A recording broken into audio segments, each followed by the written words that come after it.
Viewers, एक बहुत ही खतरनाक एलियन क्रिएचर ने मून पर बहुत सारे गड्ढे बनाना स्टार्ट कर दिया था, जिसकी वजह से मून अपने ऑर्बिट से भटक जाता है। और अगर ऐसा ही होता रहा तो मून धीरे धीरे अर्थ के पास आ जाएगा, जिसकी वजह से अर्थ पर भूकंप और सुनामी जैसे खतरनाक डिजास्टर होना स्टार्ट हो जाएंगे। और अगर जल्दी कुछ नहीं किया गया तो मून तो डायरेक्ट अर्थ की जमीन से टकरा जाएगा, जिससे पूरी इंसानियत का नामो निशान तक मिट सकता था। तो अब देखना है कि एक रिटायर्ड एस्ट्रोनॉट जिसे नासा ने काफी पहले निकाल दिया था, कैसे वो कुछ लोगों के साथ मून पर जाता है और उस यूनिक क्रिएचर को खत्म करने का तरीका ढूंढता है जिसने मून के पावर कोर पर कब्जा कर लिया था। इस बारे में तो जल्द से जल्द पता करना पड़ेगा। कहानी की शुरुआत में हमें कुछ एस्ट्रोनॉट को स्पेस में सैटेलाइट रिपेयर करते हुए दिखाया जाता है, और उन्हें तो स्पेस शटल में से कमांड कर रही थी डॉक्टर जो। यहाँ ब्रायन नाम का एक एस्ट्रोनॉट अपने फ्रेंड के साथ कुछ मस्ती कर रहा था, लेकिन तभी उनका कनेक्शन कमांडर जो के साथ टूट जाता है। जब ब्रायन अपने पीछे देखता है तो एक बहुत ही बड़ी चीज उनके तरफ लगातार बढ़ती ही जा रही थी। ये नैनो एलियन क्रिएचर्स थे जो तेजी से आकर उनसे और सैटेलाइट से टकरा जाते हैं। ब्रायन का फ्रेंड तो स्पेस में कहीं दूर तक चला गया था और अब पूरे सैटेलाइट के चीथड़े उड़ गए थे। ब्रायन तो कैसे भी करके स्पेस शटल में कमांडर जो के पास पहुंच गया था, लेकिन वो स्पेस शटल तो लगातार गोल घूमते ही जा रही थी। तभी ब्रायन अपनी ट्रेनिंग में सीखी गई टेक्निक लगाता है और शटल को एक जगह पर स्टेबलाइज कर देता है। सब कुछ नॉर्मल होने के बाद ब्रायन कमांडर जो के साथ अर्थ की तरफ निकल जाता है। जाते जाते ब्रायन देखता है कि मून पर वो नैनो क्रिएचर्स लगातार बड़े बड़े गड्ढे बनाते जा रहे थे, और अब इस बात को पूरे 1 साल बीत जाते हैं। यहाँ पर ब्रायन की वाइफ को दिखाया जाता है जो कि टीवी पर ब्रायन का इंटरव्यू देख रही थी। दरअसल नासा वालों ने ब्रायन को उसके काम से निकाल दिया था, क्योंकि वो ब्रायन को ही स्पेस में हुए इंसिडेंट का दोषी मानते हैं। ब्रायन तो नासा वालों को उन नैनो क्रिएचर्स के बारे में बताता रहता है, पर उसकी बात पर तो कोई बिलीव ही नहीं कर रहा था, और इन्हीं सारी वजह से ब्रायन की वाइफ ने उससे डाइवोर्स ले लिया था। वो तो अपने बेटे सोनी के साथ रहने के लिए किसी और कंट्री में चली गई थी। अब यहाँ पर नासा के एक साइंटिस्ट केसी हाउसमैन को दिखाया जाता है, जिसे मून के ऑर्बिटल डिस्टेंस में कुछ मूवमेंट दिखाई दे रहे थे, यानी कि मून अपने ऑर्बिट को फॉलो नहीं कर रहा था। इसीलिए केसी नासा वालों को ये बताने के लिए उनके हेडक्वार्टर में कॉल लगाता है। वहीं दूसरी तरफ कमांडर जो को भी नासा से कॉल आता है, और इसके बाद जो तुरंत अपने ऑफिस में चली गई थी। अपने स्पेस सेंटर में पहुंचने के बाद जो को मून पर होने वाले अजीब तरीके के बिहेवियर को बताया जाता है। उनके हिसाब से तो मून का ऑर्बिटल रेडियस एकदम से कम होता जा रहा था, और इन सारी चीजों से अर्थ का ग्रेविटेशनल फोर्स काफी बढ़ जाएगा। उन लोगों ने तो मून के बहुत सारे जगहों पर गड्ढे भी देखे थे, जिसके अंदर से कुछ अजीब सी चीजें बाहर निकल रही थी। यहाँ दूसरी तरफ केसी को नासा के हेडक्वार्टर से कोई भी रिप्लाई ही नहीं मिलता, और अब केसी परेशान हो जाता है कि वो ये सारी बातें किसको बताए। तभी केसी को पता चलता है कि आज एस्ट्रोनॉट डे है और ब्रायन इसके लिए एक स्पीच देने आ रहा था। इसीलिए केसी तुरंत उस जगह पर पहुंच जाता है जहाँ पर स्पीच होने वाली थी। वो जब हॉल के अंदर जाता है तब वहाँ पर तो सिर्फ बहुत सारे बच्चे थे, और अब केसी ने तो उन बच्चों को मून के बारे में बताना स्टार्ट कर दिया था। दरअसल केसी के हिसाब से मून को एलियंस ने बनाया था, और मून एक ऐसा मेगा स्ट्रक्चर है जिसे अपने ऑर्बिट में बने रहने के लिए एक बहुत ही पावरफुल पावर कोर की जरूरत पड़ती है, और ये पावर कोर तो मून के एकदम बीचों बीच ही होता है। तभी उस जगह पर ब्रायन अपनी स्पीच देने आ गया था। केसी ब्रायन से मिलकर काफी ज्यादा खुश होता है, क्योंकि वो उससे काफी टाइम से मिलना चाहता था। उसने तो ब्रायन को अपने सारे रिसर्च के बारे में बता दिया कि कैसे मून अपने ऑर्बिट से भटक रहा है, और अगर जल्दी इसके ऊपर कोई एक्शन नहीं लिया गया ना तो मून जल्दी अर्थ से आकर टकरा जाएगा। ब्रायन तो केसी की सारी बातों को एकदम बकवास समझता है, इसीलिए अब 2 गार्ड्स केसी को पकड़कर वहाँ से चले जाते हैं। केसी ने तो जाते जाते अपने रिसर्च पेपर्स वहाँ पर फेंक दिए थे, ताकि ब्रायन उन सभी को टाइम मिलने पर पढ़ सके। और अब कुछ देर बाद ब्रायन को उसकी वाइफ का कॉल आता है, जो बता रही थी कि उनका बड़ा बेटा माइक कार चेस में पकड़ा गया है, और पुलिस को तो उसके पास ड्रग्स भी मिले थे। यहाँ पर कोर्ट में माइक के ऊपर कार्यवाही होना स्टार्ट हो जाती है। दरअसल वो सारे ड्रग्स माइक के नहीं बल्कि उसके दोस्त के थे, लेकिन माइक के पास इसका कोई भी प्रूफ नहीं था, इसीलिए जज माइक को ही दोषी ठहराता है। ब्रायन तो जज से अपने बेटे को छोड़ने की काफी रिक्वेस्ट करता है, पर जज ने माइक के केस को पोस्टपोन कर दिया था। वहीं दूसरी तरफ कमांडर जो डायरेक्टर के साथ होती हैं, वो सारे एम्प्लॉय कमांडर जो को डेटा बता रहे थे, और अब उन सभी के रिसर्च के अकॉर्डिंग ये रिवील होता है कि मून का ऑर्बिटल डिस्टेंस कम होता जा रहा है, और अगर ऐसा ही चलता रहा तो मून अर्थ के ग्रेविटेशनल फोर्स के अंदर आ जाएगा, जिससे कि मून के छोटे छोटे टुकड़े होकर अर्थ पर गिरना स्टार्ट हो जाएंगे, और तब उनके पास बचने का कोई भी रास्ता ही नहीं होगा। इसीलिए अब कैसे भी करके उन सभी को मून पर जाना पड़ेगा, और इसके बारे में इंफॉर्मेशन निकालनी पड़ेगी कि मून पर इतने बड़े बड़े गड्ढों के अंदर आखिर है क्या।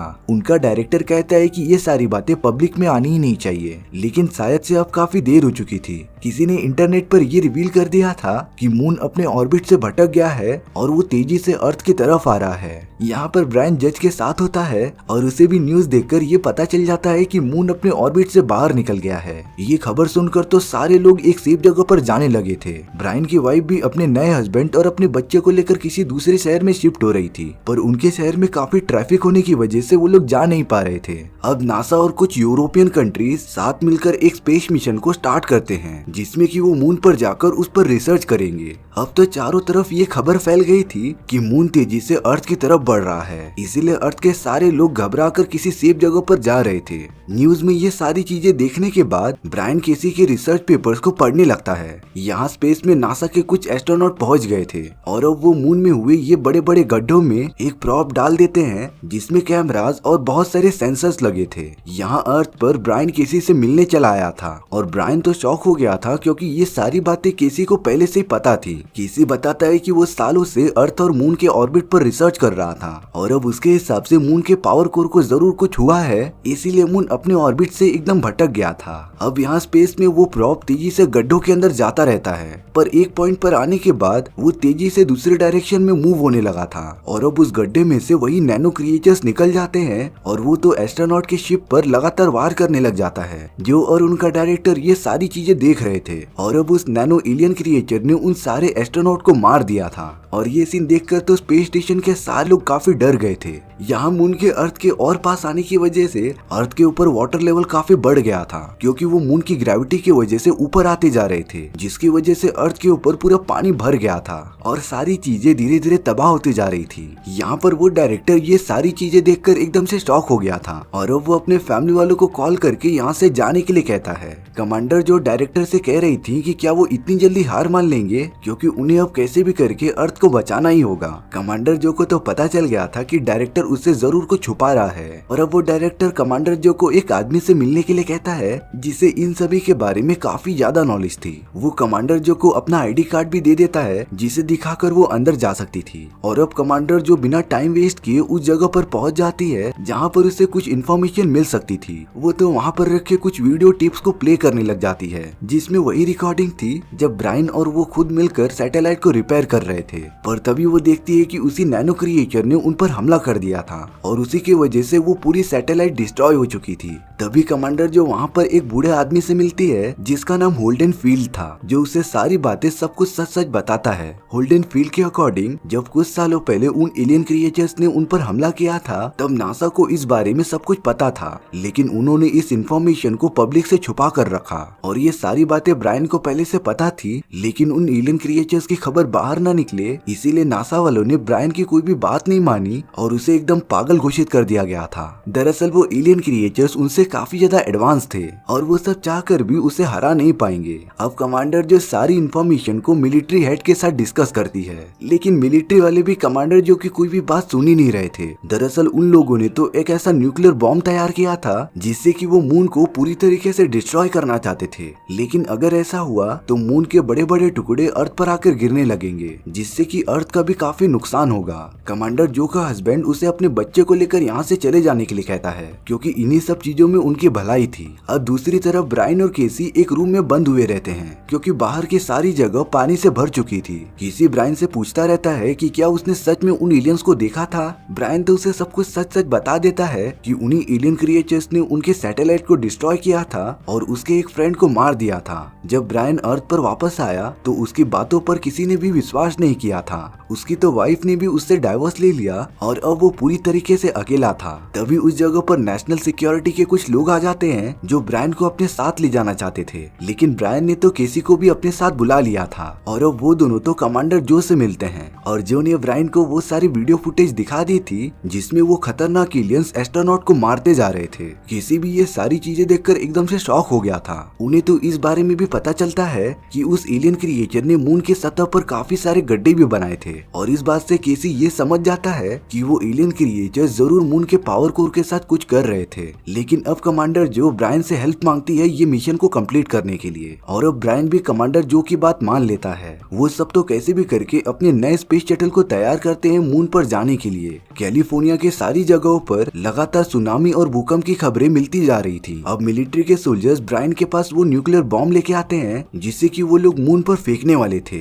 ब्रायन और उसकी टीम इस बॉम्ब का जरूरत पड़ने पर ही यूज कर सकती थी और इस बॉम्ब को सिर्फ एक बटन प्रेस करने से ही एक्टिवेट किया जा सकता था। ब्रायन ने तो कमांडर जो से बोलकर अपने बेटे माइक को जेल से छुड़वा लिया था और अब ब्रायन अपनी पूरी टीम के साथ मिशन के लिए तैयारी करने लग जाता है। और अब जिस जगह से स्पेस शटल को लॉन्च करना था वहाँ पर भूकंप आ जाता है जिससे वहाँ की सारी चीजें डिस्ट्रॉय होना स्टार्ट हो गई थी। केसी फिर से मून के ऑर्बिट में कुछ चेंजेस होता हुआ देखता है और अब तो भूकंप की वजह से उनका पूरा स्पेस शटल खराब हो गया था जिससे कि वो सब अपना मिशन अब कंटिन्यू नहीं कर सकते थे। इसीलिए कमांडर जो सभी को वो जगह खाली करने के लिए कहती है ताकि वो सब कैलिफोर्निया के एक बंकर में चले जाए जिसमें कि सारे लोग सेफ रहेंगे।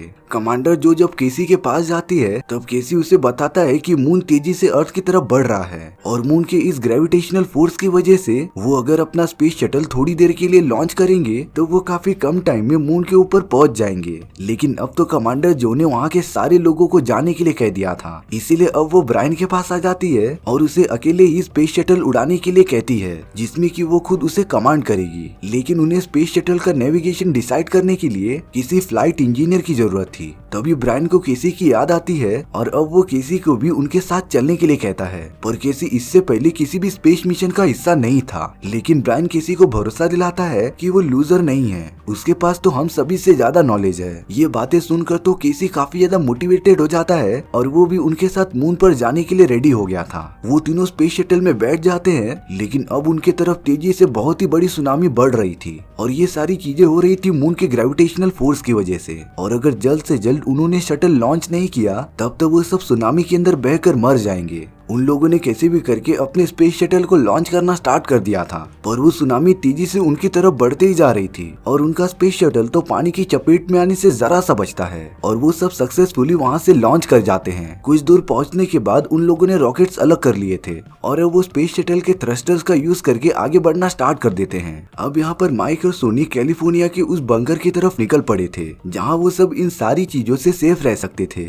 ब्रायन और कमांडर जो अपने स्पेस शटल की सारी चीजों को कनेक्ट करते रहते हैं और वो देखते हैं कि मून अर्थ के काफी ज्यादा पास आ गया है जिसकी वजह से मून के टुकड़े सीधा अर्थ पर जाकर गिरते जा रहे थे और अब मून ने तो अर्थ की सारी चीजों को अपनी तरफ अट्रैक्ट करना स्टार्ट भी कर दिया था। यहाँ ब्रायन अपनी टीम के साथ मून पर पहुंच जाता है और अब ब्रायन ने तो न्यूक्लियर बॉम्ब को उस होल के सामने रख दिया था जिससे कि अगर वो क्रिएचर जैसे ही बाहर निकले तो वो बॉम्ब उसके ऊपर फट जाए। अब ब्रायन ने तो सारी इलेक्ट्रिसिटी ऑन कर दी थी जिसे डिटेक्ट करते हुए वो एलियन क्रिएचर्स बाहर निकल जाता है। लेकिन उसने तो न्यूक्लियर बॉम्ब को कुछ किया ही नहीं था और अब तो वो सीधा उस स्पेस शटल की तरफ बढ़ने लगता है जिसमें कि ब्रायन और बाकी सब बैठे हुए थे और अगर जल्दी किसी ने कुछ भी नहीं किया ना तो वो सब भी बाकी एस्ट्रोनॉट की तरह मारे जाएंगे। तभी ब्रायन ने केसी के मोबाइल फोन को डिस्ट्रॉय कर दिया था और ऐसा करते ही वो एलियन क्रिएचर एकदम से रुक जाता है। उसने तो स्पेस शटल पर हमला भी नहीं किया और वापस से उस बड़े से होल के अंदर चला गया था। यानी कि इस बात से ये कंफर्म होता है कि वो एलियन क्रिएचर्स ऑर्गेनिक इलेक्ट्रिसिटी की तरफ अट्रैक्ट होते थे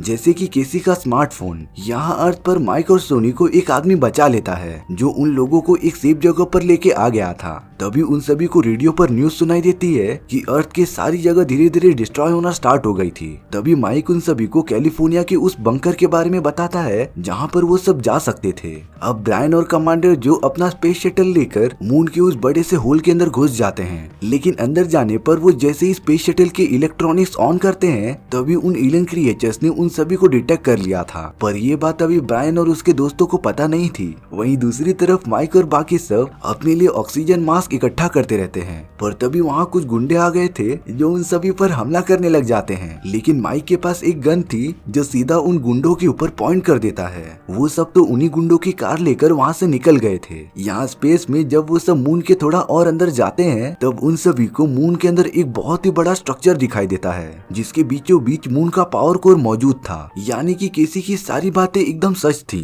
क्योंकि उसी ने ही सबसे पहले कहा था कि मून को एलियंस ने बनाया है, जो कि अंदर से एक बहुत ही बड़ा मेगा स्ट्रक्चर है और उसे अपने ऑर्बिट में बने रहने के लिए एक पावर कोर की जरूरत पड़ती थी, जिसकी वजह से मून प्रॉपरली फंक्शनिंग कर सकता था। पर अगले ही मोमेंट में उन सभी पर एलियन क्रिएचर ने हमला कर दिया था, जो कि सीधा उनके स्पेस शटल की तरफ बढ़ता रहता है। लेकिन वो बड़ा सा एलियन क्रिएचर जैसे ही उनके स्पेस शटल को पकड़ने जा रहा था, तभी अचानक से एक ग्रीन लाइट आकर ब्रायन के स्पेस शटल को उस क्रिएचर से दूर ढकेलने लगती है और अब वो सब तो उस एलियन क्रिएचर से बचते हुए मून के स्ट्रक्चर के अंदर आ गए थे। वो तीनों तो वहाँ पर जाकर बेहोश हो गए थे और अब कोई तो उन सभी को स्कैन करते जा रहा था। यहाँ अब अर्थ पर माइक और बाकी सभी के पीछे वो गुंडे लग गए थे। मून तो लगातार अपने ग्रेविटेशनल फोर्स की वजह से अर्थ की सारी चीजों को डिस्ट्रॉय करते हुए अपनी तरफ खींचते जा रहा था। माइक ड्राइव करके कैसे भी बच जाता है, पर वो तीनों गुंडे जो उनका पीछा कर रहे थे वो एक्सीडेंट में मारे जाते हैं। और अब माइक कमांडर जो के हस्बैंड से बात करता रहता है, जो मून को न्यूक्लियर बॉम्ब की मदद से डिस्ट्रॉय करना चाहते थे। लेकिन जब कमांडर जो के हस्बैंड को ये बात पता चलती है कि उसकी वाइफ भी मून पर अपना मिशन करने गई है, तब वो एकदम से शॉक हो जाता है, क्योंकि अगर उन लोगों ने मून को डिस्ट्रॉय किया तो बाकी लोगों के साथ साथ उसकी वाइफ भी मर जाएगी। और अब अर्थ पर तो धीरे धीरे ऑक्सीजन खत्म होती जा रही थी और सारे जानवर और इंसान मरते जा रहे थे। कमांडर जो और केसी को होश आता है, लेकिन वो देखते हैं कि ब्रायन वहाँ पर नहीं है और अब वो दोनों उस स्ट्रक्चर के अंदर जाते रहते हैं। एक अजीब तरीके की आवाज उन सभी को गाइड कर रही थी, जैसे कि कोई उनकी मदद करना चाहता हो। यहाँ पर जब ब्रायन को होश आता है, तब वो एक सफेद कलर की जगह पर आ गया था। ब्रायन तो ठीक सामने अपने बेटे माइक को देखता है, लेकिन वो काफी छोटा था। ब्रायन तो उससे पूछने लगा था कि वो आखिर कौन है। वो लड़का बताता है कि उसे तुम लोगों के पूर्वजों ने बनाया है और वो पूरे मून का एक ऑपरेटिंग सिस्टम है। अब तो मून का ऑपरेटिंग सिस्टम ब्रायन को सारी चीजें बताता है कि हजारों सालों पहले इंसान टेक्नोलॉजी के मामले में इतनी ज्यादा एडवांस हो गए थे ना, कि उन लोगों ने खुद के आर्टिफिशियल प्लेनेट बनाना स्टार्ट कर दिया था। पूरे गैलेक्सी में ऐसी कोई भी जगह नहीं थी जहाँ तक इंसान पहुँच नहीं पाए थे। चारों तरफ शांति ही शांति थी। पर एक दिन इंसानों के बनाए गए आर्टिफिशियल इंटेलिजेंस ने जमा होकर एक नैनो क्रिएचर्स का रूप ले लिया था, जो कि सभी इंसानों के अगेंस्ट हो गए थे। उन एलियन क्रिएचर्स ने सारी चीजों को डिस्ट्रॉय करना स्टार्ट भी कर दिया था। इसीलिए अब बचे हुए इंसानों ने गैलेक्सी के एक सेफ जगह पर काफी सारे ऐसे प्लैनेट्स बनाना स्टार्ट कर दिया था, जो कि एक पावर कोर से चलते थे और उन्हीं सब में हमारा मून भी था। लेकिन अब उन एलियन क्रिएचर्स ने इस लोकेशन का भी पता लगा लिया था, जिससे कि वो सारे आर्टिफिशियल प्लैनेट को तबाह करना स्टार्ट कर देते हैं। पर उन सभी चीजों में हमारा मून बच गया था, यानी कि वो एलियन क्रिएचर्स इस आखिरी बचे हुए मून को डिस्ट्रॉय करने आए थे। अब वो मून का ऑपरेटिंग सिस्टम ब्रायन को बताता है कि वो सालों से किसी ऐसे इंसान का इंतजार कर रहे थे जो मून को बचाने के लिए उनकी मदद करेगा।